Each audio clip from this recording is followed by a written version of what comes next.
welcome to A Punk with Toys. My name is Lawrence, and today we're going to be taking a look at the G.I. Joe, A Real American Hero, the classic review of Dusty. And no, this is not my original Dusty, as my poor Dusty has a broken crotch. I still do have my original Dusty. He sits in a vehicle because his poor little crotch got destroyed. But anyway, we're going to take a look at this. Unfortunately, I do not have the bipod, which is probably the easiest part to be lost on this figure. But I'm still going to go over them. This was an awesome figure. Again, any of us could have dirt. You don't have to live in the desert, but that's what he was supposed to be, your desert trooper. But we could always find dirt. He also worked, obviously, in the jungles and in grass and different things like that. But let's take a look at this. Look at all the detail that he comes with, his backpack, the way his boots look. And again, if you're wondering why do you do this, reviewing the classified figures and comparing them, you start to notice all these little details on the O-rings that the designers put in that most of us never noticed as a kid. So I like to go over it now and see what we may have missed. But let's get into this. If you got a story about this guy, maybe he was your favorite guy, maybe he was a guy you didn't like, maybe you had to have him because he went with other figures. I don't know. It's your story. I'd love to hear it. But before we do, please take a second, hit that like button, hit that subscribe button, hit that bell notification so you're notified every time I drop the classic review. All right, and here we have Dusty. And unfortunately, I do not have his bipod, and that sucks.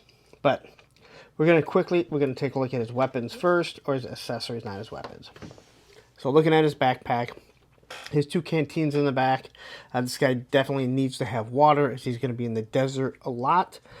I love the way that they kind of just sit in there. There's two snaps that are going to hold it down. You got these pouches up here. You can see the belt buckles in it. Belt buckle right here. So this whole thing comes open. Again, a lot of detail put into this. I think it looks absolutely amazing, as most of the O-ring stuff did. As for his FAMAS, however you want to call it.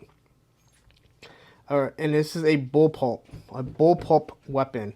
And what that means is the magazine is actually behind the grip and the trigger.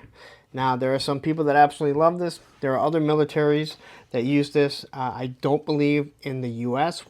they use any of this as a standard weapon. Some people think it's great. Others, not so much. I don't know. It's just an action figure. So, there you have your stock on it. What looks like maybe a little bit of padding right there. Then you have your magazine that plugs right in there. Nice long grip. You got the handle. There's your little trigger so you can pull it back to cock it. And you got your barrel. Now, a lot of people complained that what they did on the classified was they put the bipod connecting to the top. Well, guess what? That's the way these actually set. The bipod connects onto the top, not underneath like most bipods. And you can see right there, that's where the hole is for it. All right. As for this figure, and let's just say he's seriously one of the cooler figures that there is. All right. So, there he has his goggles that sit right up on the top. This guy's going to be in sandstorms. He better have some sort of goggles.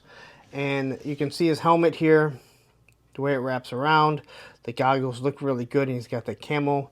And then he has the soft goods that go right around it, which everyone absolutely loved. And I think that they could probably do this now, where they weren't going to be able to do it before. And if you kind of pull it up, he kind of looks like a tank commander or tank driver.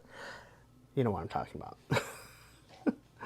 All right. The nice camouflage across his face that blends in with the rest of his uniform.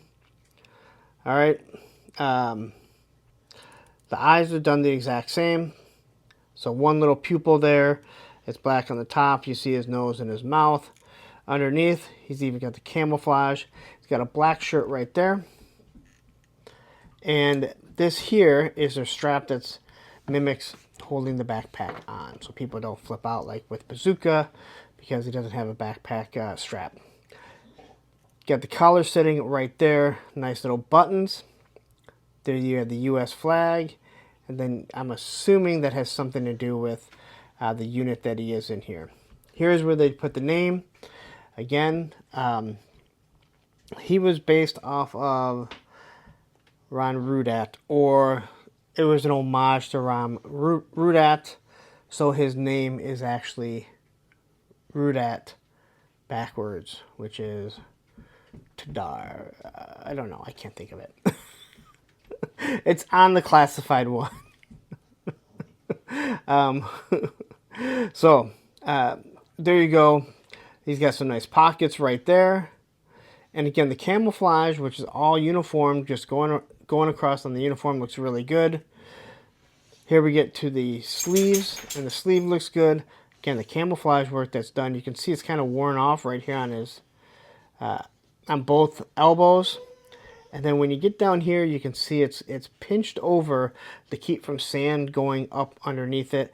And I'm assuming he's wearing gloves, but maybe he's rocking. Maybe those aren't gloves. Maybe he is just rocking out there. Here's his belt, which is going to cover his jacket. So you can kind of see the skirt of the jacket hanging out underneath it. And you can see the wonderful way that they made it look that it's all wrinkly. Same with all up here. It just gives wrinkles to the jacket, which again gives it total depth. Couple pockets right there. Pouch over here, pouch over here. And again, these are kind of a little bit baggier. They cuff into the boot, once again, to probably keep the sand out. And then once you look at the boots here, they look real nice. It covers the any type of shoestrings. And then you've got that little belt buckle right over it, which is going to hold it all down. And then he has the knife right there. No sidearm or anything like that. He does have pegs for his feet right there. As for his articulation, his head does look down, and he can look up that far. Here we have our T-pose, and he actually does have an insignia right there, which I completely forgot. So, like every O-ring figure, gets about a 90 degrees swivel arm battle grip. The O-ring allows him to swivel back and forth, up and down. He can kick straight out, so he can sit in any vehicle, and then obviously has a 90-degree knee bend. As for him fully armed up, backpack just plugs right in the back here. And luckily, he has a much smaller grip, I feel, on the gun, and it fits him pretty good. So I don't have any problem. I don't have to worry about bending his thumb. But if you feel like the thumb isn't meant to hold this, just don't. Just don't, because it is the last thing that you want to deal with. But, oh, I kind of forgot to mention, the soft cloth even has a little bit of detail on it. Again, this is real nice, just a little bit of felt on it. It goes a long way with creating soft goods on an actual O-ring figure. But there you go. That is your review of Dusty. Alright, so there you go. That is our Dusty classic review. I'd love to hear a story about this. You know, this is the one thing that I know people complain about with the classified, that they didn't give them actual soft goods around the back. I forget what it's called. And I kind of agree. Like, it would have been great. It would have looked really good. And I have a feeling if they ever do another one with new budgetary, they might be able to do it in classified. But anyway, tell me a little story about this if you had it. This may have been the guy that was your pocket figure. You carried him everywhere. You went to grandma and grandpa's, aunt and uncle's, to your cousin's house. This was maybe the guy you always had to play with. I don't know. It's your story, but I want to hear about it. But I'm going to get out of here because you spent a lot of time with me, and I appreciate it. So please take a second, hit that like button, hit that subscribe button, hit that bell notification so you're notified every time I drop the classic review. Now, I know what you're thinking. Hey, I've never seen you before. Did you do any more of these? Well, you're in luck, because down up here will be a video of another classic review, and down here will be a playlist of all the classic reviews that I've done. Take care.